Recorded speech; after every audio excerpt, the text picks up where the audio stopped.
Bueno, ¿qué tal? Eh, Tuve otra vez un inconveniente con lo que es la grabación de la clase. No sé qué le pasa a mi programa, que no estoy pudiendo o no me está grabando. O sea, los clases largas, o sea, videos largos no me está grabando. Para la próxima ya voy a cambiar de la aplicación, ¿verdad? Porque no me está funcionando ahora. No sé qué pasa. Entonces voy a,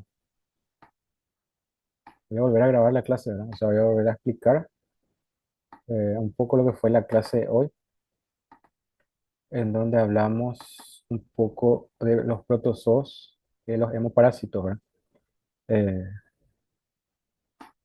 Después voy a ver si encuentro la grabación, ¿verdad? Del día de hoy, pero no me abre luego. O sea, yo al querer entrar en YouTube y al querer alzar en YouTube es donde me encuentro que el formato, no sé, que no es el correcto.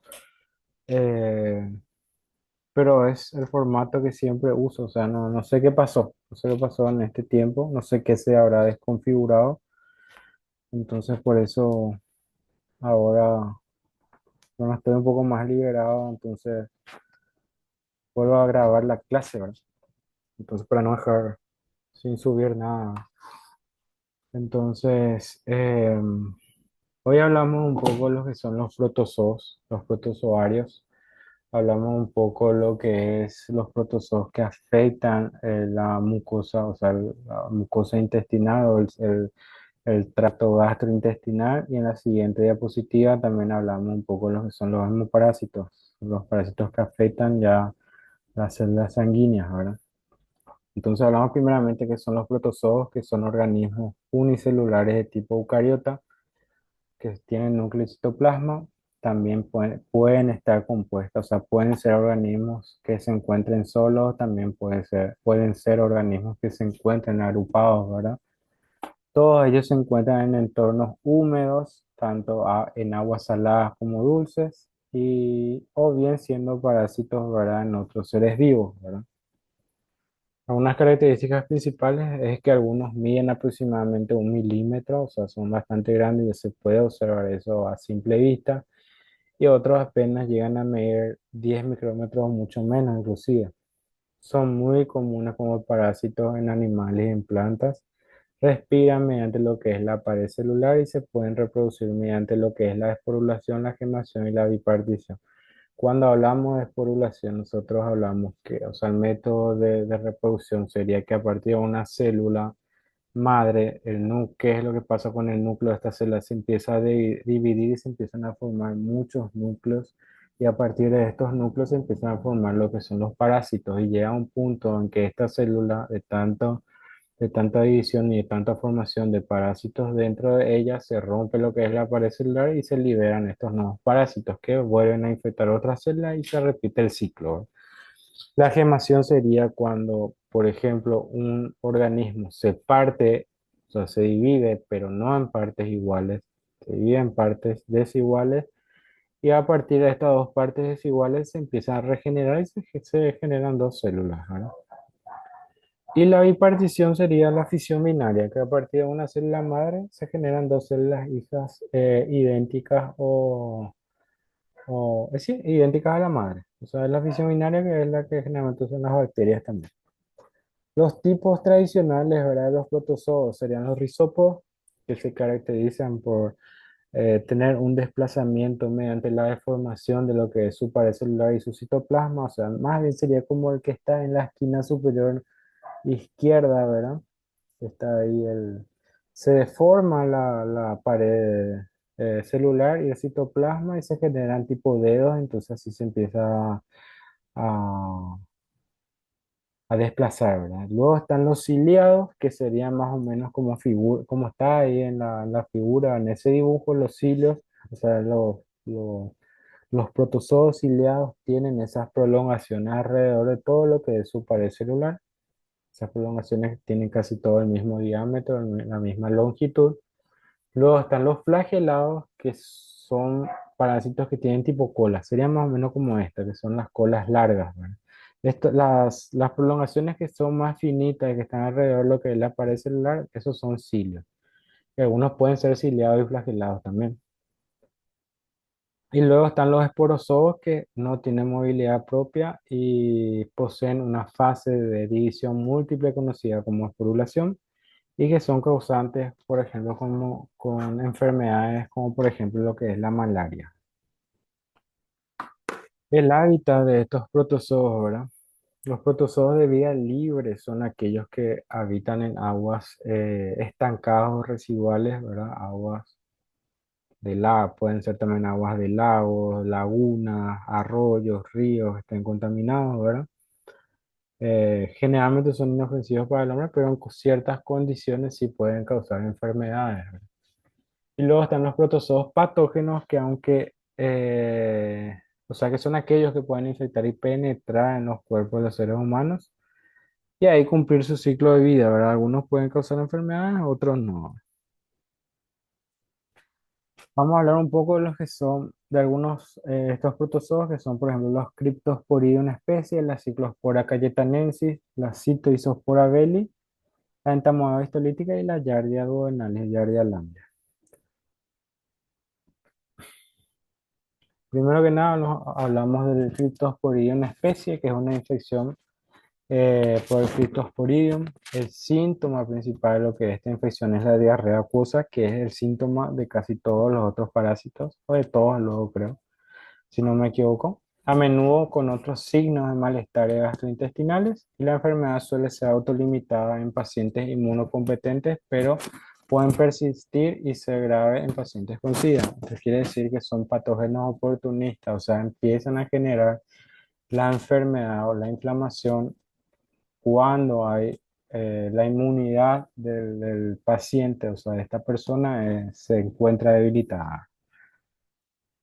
Las criptosporidias son protozoos coccidios intracelulares obligados. Cuando hablamos de intracelulares obligados, quiere decir que necesitan del epitelio infestar o parasitar las células epiteliales del intestino para poder eh, completar su ciclo de vida, ¿verdad? Que sería, el ciclo sería, estos parásitos se transmiten, ¿verdad? Principalmente a través del contacto de agua contaminada, por ejemplo, agua potable, potable entre comillas, piscinas, y en ocasiones a través de alimentos contaminados justamente con el agua, ¿verdad? Que no es, que está contaminada justamente con el parásito.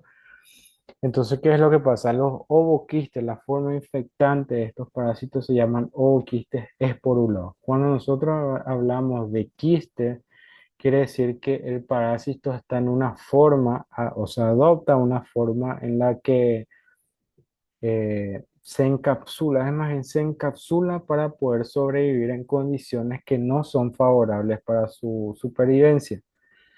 Entonces, al encapsularse y al generarse, en este caso, los ooquistes esporulados, cuando hablamos de esporulados, porque tienen lo que es el parásito dentro, entonces estos pueden ser excretados por la materia fecal de la persona, y también, en este caso, el Cryptosporidium también puede infectar las vías superiores, las vías aéreas, ¿verdad? Las vías respiratorias.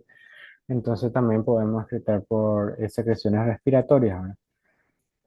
Entonces, estos ovoquistes, al ser esporulados, pueden infectar. Entonces, la transmisión fecal oral directa sí es posible, ¿verdad? O sea, es directa e inmediata. Por ejemplo, como les dije hoy en la clase, si una persona que está con este parásito o se da al baño, no se limpia bien y otra vez no se limpió bien la mano, no se lavó bien la mano, se va y justo estaba en un club donde se está entró en va a entrar en la piscina, se va a entrar en la piscina, se va, como no hubo una buena higiene, bueno, el parásito puede, este boquiste puede pasar a lo que es el agua de la piscina, después hay otra persona ahí cerca de esta persona, se va, justo lo agarra y tragó agua, o le entró agua por la nariz, o qué sé yo, agarró, salió de la piscina un rato, no se lavó las manos, se fue, comió algo y justo el parásito estaba ahí por su mano, ya comió y ya se infectó también.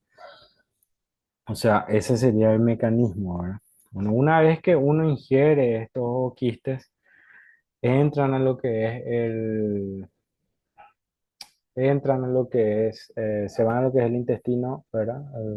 Las células del intestino delgado en este caso, y se rompen, se desenquistan, ¿verdad? Y estos esporozoitos, que son los parásitos en sí, se liberan y parasitan las células epiteliales, ¿verdad? Del tracto gastrointestinal y otros tejidos, ¿verdad? En el caso de que haya sido por inhalación, ¿verdad? Y en estas células los parásitos se transforman en trofosocitos. Los trofosocitos serían ya la forma activa de este parásito, en donde se puede movilizar y se puede alimentar también. Cuando está en forma de trofosocitos se dividen asexualmente, ¿verdad? Y se generan más parásitos y estos parásitos salen de estas células y se van e infectan otras células. Llegado un tiempo, estos ya no se reproducen como trofozoitos, sino se empiezan a reproducir y se forman microgamontes, que son la forma masculina, y macrogamontes, que son la forma femenina. ¿Qué es lo que pasa con esto, la forma masculina y femenina? La forma femenina sale de esta célula e infecta a otra célula. Y el masculino se va y debe buscar esa célula que está infectada por la forma femenina, entra a esa célula y fecunda esta célula, fecunda a la versión femenina, ¿verdad?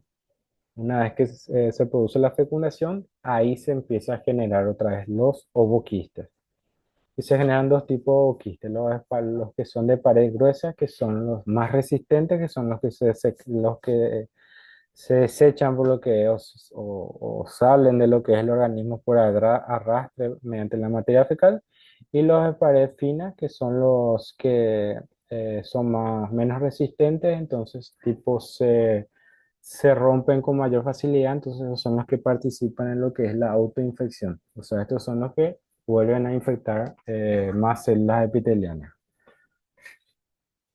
La ingestión incluso de un número relativamente pequeño de ovocitos puede provocar lo que es la enfermedad, y la infección puede deberse a las siguientes causas, como hablamos ya: la ingestión de alimentos o agua contaminada con materia fecal, puede ser también contacto directo de persona a persona y diseminación zoonótica. Luego está la Cyclospora cayetanensis. La ciclosporiasis es la infección por el protozoo de la ciclospora, ¿verdad? Los síntomas incluyen como el anterior, que es la diarrea acuosa, con síntomas gastrointestinales y sistémicos, y el diagnóstico se basa en la detección de los ovoquistes en las heces o en piezas de biopsia intestinal. ¿Por qué hablamos de biopsia intestinal? Porque, como dijimos, son parásitos intracelulares obligatorios, o sea, la mayor cantidad de su ciclo de vida la realizan dentro de las células del epitelio, ¿eh? Entonces es mucho más sensible y mucho más fácil encontrar los parásitos dentro de lo que es la biopsia intestinal, que sería más bien un raspado del intestino. Eh, es causada por un protozoo coccidio intracelular obligado. La transmisión se produce por vía fecal oral a través de alimentos o agua contaminada. Y la infección es más frecuente en climas tropicales y subtropicales. A ver, entonces sería un poco la imagen en lo que es el parásito en sí, en una muestra. Esa sería una muestra de materia fecal, sin coloración, sin nada, en frescos. El ciclo vital es muy parecido al anterior. La única diferencia es que los ovoquistes de la ciclospora no son, una vez que uno desecha por la materia fecal, no son infectantes al momento. Por eso la infección fecal oral directa no existe. ¿Por qué? Porque estos ovoquistes eh, deben permanecer en el ambiente, o sea, fuera del huésped, aproximadamente 1 o 2 semanas, y ahí recién es por uno. Y ahí recién son infectantes. Y ahí se vuelve otra vez el mismo ciclo. Uno eh, eh, adquiere, ¿verdad? O sea, come algo contaminado, toma agua contaminada es el mismo ciclo. Se van y se enquistan en lo que es las células epiteliales del intestino, se rompen los quistes, infectan se liberan los esporozoitos, o sea, el mismo ciclo, el mismísimo ciclo. Luego está la la citosporiasis, ¿verdad? Que es causada por la Citoisospora belli, antes conocido como isospora. Citosporiasis. Ratito.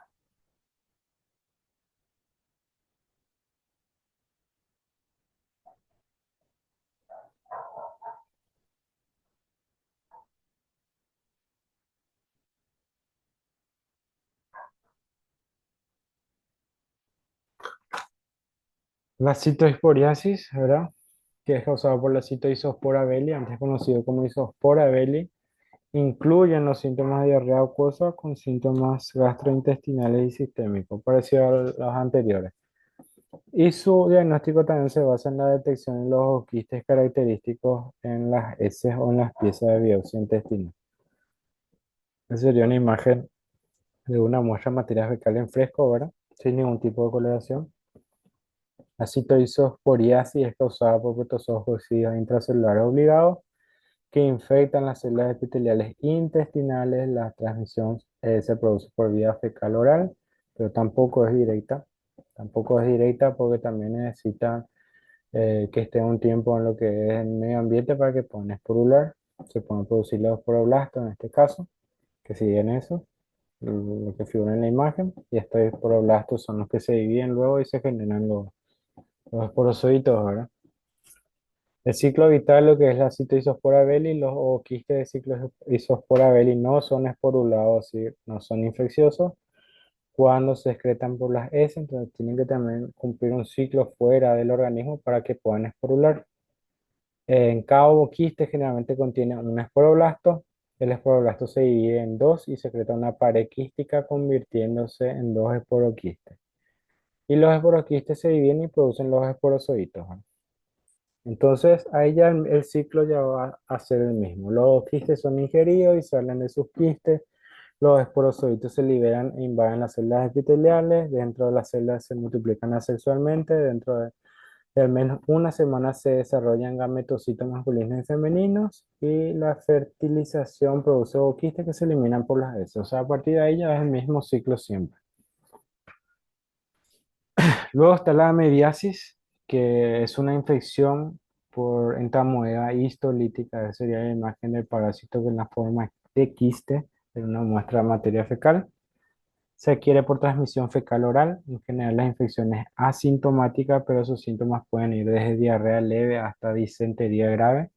Cuando hablamos ya de disentería, ya hablamos que la materia fecal ya es mucosa, la materia fecal ya tiene un poco de sangre, ¿verdad? Ya el color de lo que es la materia fecal ya no es homogéneo debido a justamente la presencia de la sangre y del moco, ¿verdad? Las infecciones extraintestinales pueden manifestarse también como abscesos hepáticos, ¿verdad? O sea, también puede afectar lo que es la pared del hígado y producir abscesos que serían tipo bolsa, donde se acumula pus.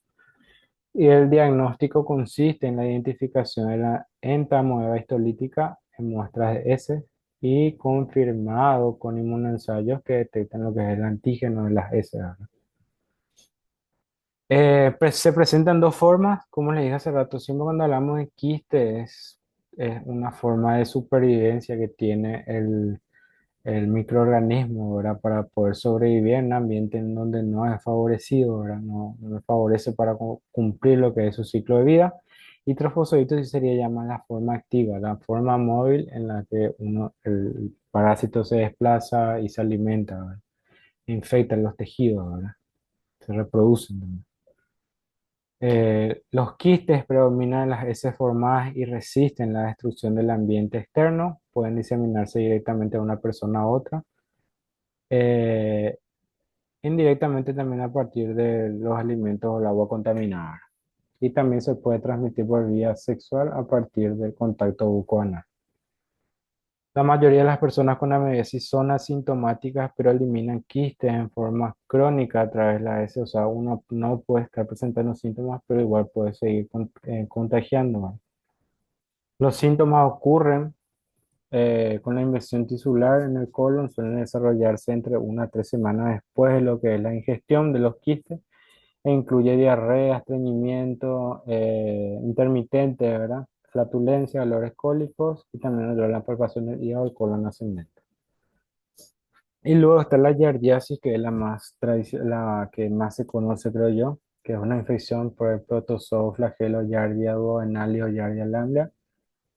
La infección puede ser asintomática o provocar síntomas que van de flatulencias intermitentes hasta mala absorción. El diagnóstico se establece mediante la identificación de microorganismos en heces recién eliminadas, ¿verdad? Esa sería una muestra de materia fecal y esos serían los quistes de Giardia, ¿verdad? Los trofosoditos de la yarda se adhieren fuertemente a lo que es la mucosa del duodeno y la porción proximal del yeyuno, o sea, la parte terminal de lo que es el estómago y la conexión con el intestino delgado, y se multiplican por fisión binaria. Algunos se transforman en quistes resistentes a las condiciones ambientales que se diseminan por la vía fecal oral, y la infección por Giardia es prevalente en todo el mundo, ¿verdad? Es la principal causa de parásitos intestinales, ¿verdad? En Estados Unidos y Paraguay también creo. Y la transmisión por el agua es la principal fuente de infección, ¿verdad? Y eso sería un poco lo que es un trofozoito, ¿verdad? Característico de la Giardia, ¿verdad? Que parece que tiene dos ojitos, ¿verdad? Ese sería un poco lo que es la parte de...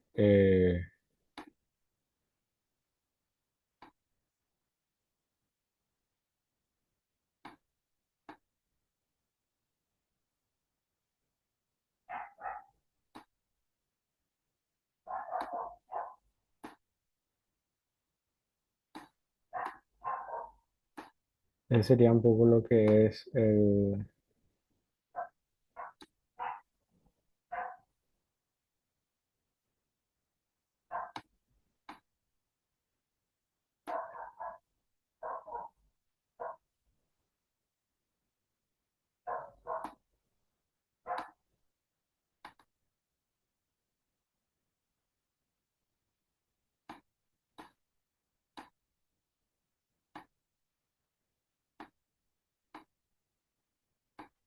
y ahora hablando un poco de lo que son los hemoparásitos. eh, no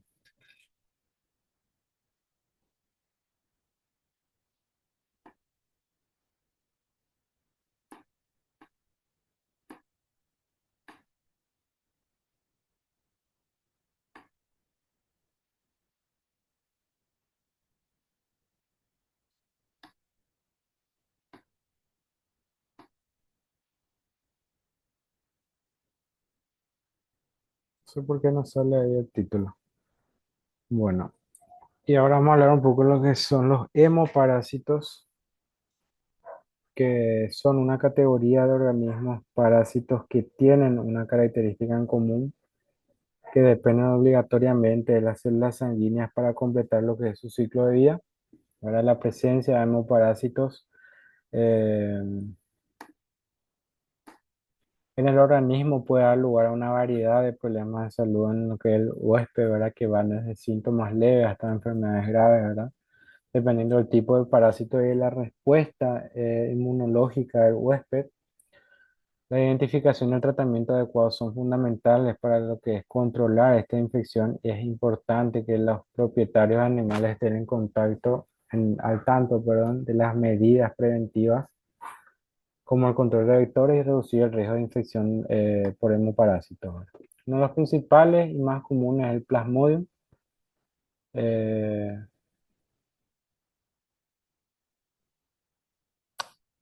que es un género de protozoos parásitos de la subclase de esporozoos. Este parásito es el responsable de la enfermedad que se llama malaria. Gracias a Dios, Paraguay es un país libre de malaria.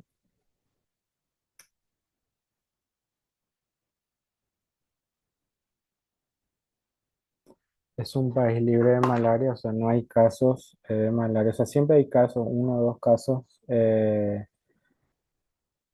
que se diagnostican, ¿verdad? En el país, pero siempre son casos que vienen de afuera, ¿verdad? Que es de pacientes o de personas que viajaron a lugares donde la enfermedad todavía es endémica.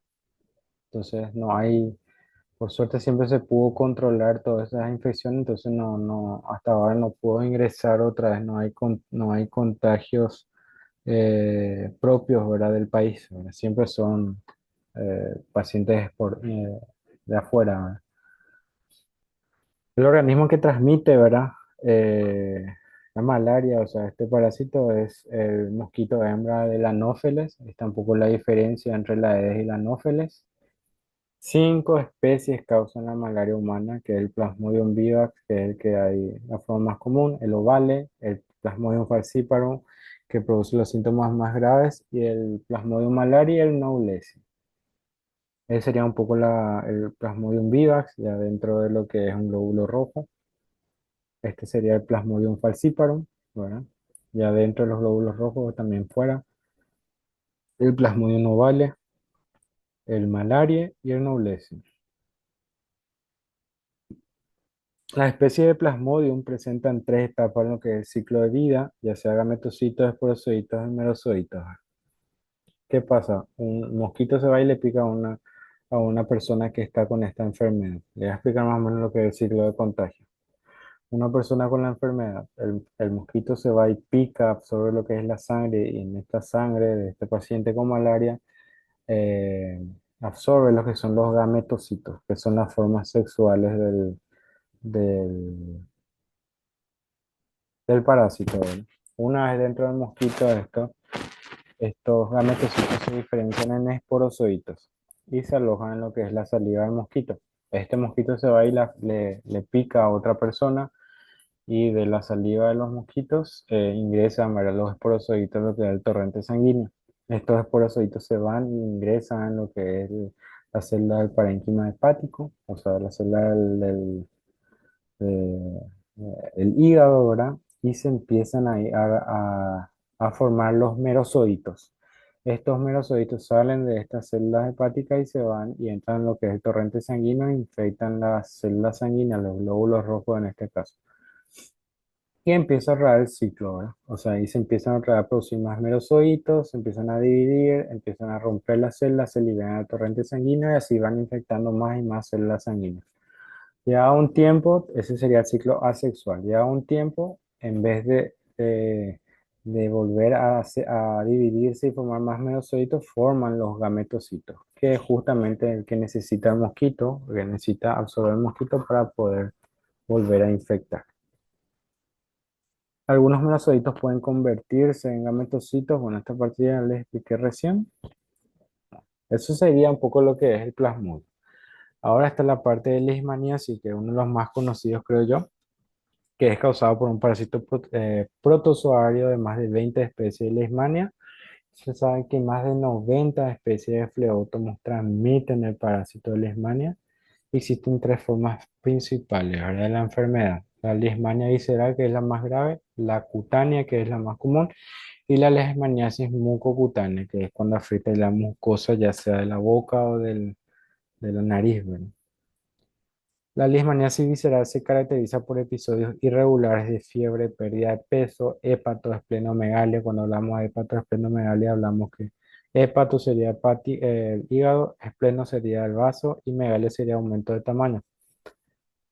Anemia, y si no se trata, puede causar la muerte en más del 90%, ¿verdad?, de los casos, ¿verdad? O sea, su tasa de mortalidad es bastante alta. La leishmaniasis mucocutánea, mucosa mucocutánea, ahora si no se trata puede provocar lo que es la destrucción parcial o completa de la mucosa de la nariz o la boca, lo que causa una discapacidad grave. Y la leishmaniasis cutánea es la forma más común, donde se genera unas lesiones ulcerativas alrededor, donde se produjo la picadura de este mosquito, de este fleótomo, y lo que se puede curar, pero ya te deja una cicatriz de por vida. La transmisión es por la picadura de fleótomos hembras infectados y que necesitan ingerir obviamente sangre para producir huevos. Y hay unas 70 especies de animales que pueden ser fuente de transmisión, ¿no? Los síntomas pueden incluir dificultad para respirar, llagas en la piel, congestión nasal, hemorragia nasal, dificultad para deglutir, úlcera y desgaste, erosión en la lengua, en la boca, en las encías, los labios, en la grieta nasal. y algunos que tienen le dan la infección visceral, tos, diarrea, fiebre y vómitos. Este sería un poco lo que es las lesiones que causa la leishmaniasis cutánea. La verdad que estas lesiones se curan, pero ya dejan una marca de por vida. Y la detección del parásito puede ser ya sea por análisis de sangre o también puede ser por un raspado, una biopsia de la zona donde está la herida, ¿verdad? O estas llagas donde hay mayor concentración del parásito, ¿no? Ese sería un poco lo que es el parásito de la leishmaniasis. Luego está la enfermedad de Chagas, que es una enfermedad infecciosa causada por el parásito Trypanosoma cruzi. Sin embargo, esta afección es el resultado de un problema de salud más complejo y típico de las enfermedades tropicales desatendidas, un diagnóstico erróneo tardío, un tratamiento inexistente o incompleto puede hacer que esta infección sea potencialmente letal. La enfermedad de Chagas tiene dos fases. La fase aguda inicial dura unos 2 meses tras lo que es la infección, aunque un gran número de parásitos puede circular en lo que es la sangre, en la mayoría de los casos no aparece ningún síntoma, son síntomas muy inespecíficos que se pueden confundir con un resfriado o se puede confundir con dengue o con algo así, ¿verdad? O con un cansancio extremo, con un golpe de calor, ¿verdad? Luego, durante la fase crónica, los parásitos permanecen ocultos principalmente en los músculos cardíaco y digestivo entre 1 y 3 decenios, o sea, 10 y 30 años después de lo que fue la infección. Hasta un tercio de los pacientes sufren trastornos cardíacos y 1 de cada 10 presentan alteraciones digestivas, o sea, es muchísimo. 1 de cada 3 es muchísimo, 1 de cada 10 también es mucho. Entonces puede causar la muerte ya sea por arritmias cardíacas o insuficiencia cardíaca. Y se transmite principalmente por el contacto de las heces de la orina infectada de triatominos, la que es ese bichito, que viven en grietas en las paredes y tejados de casa y estructuras circundantes. Ese sería más o menos el parásito de lo que es el Trypanosoma cruzi.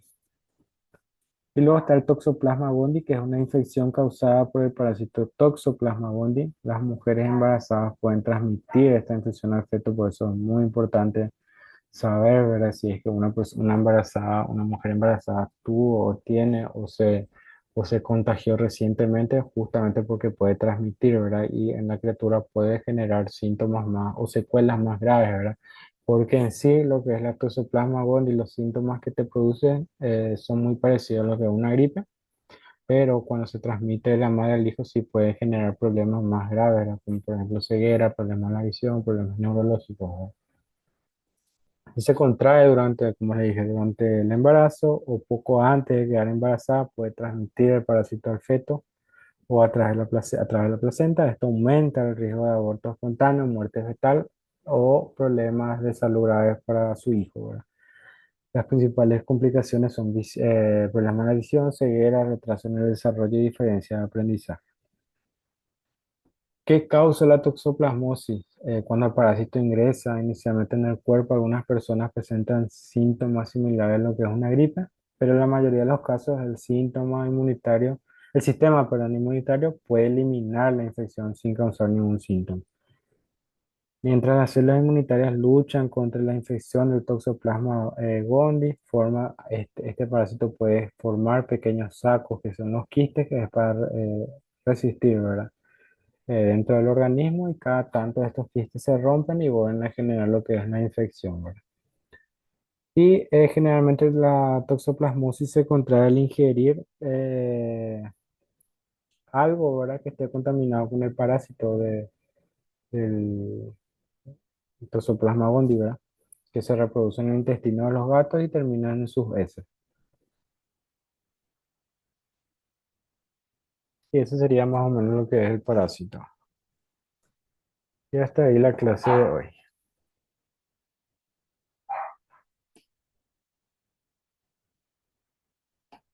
Voy a dejar de compartir y nos vemos la próxima clase.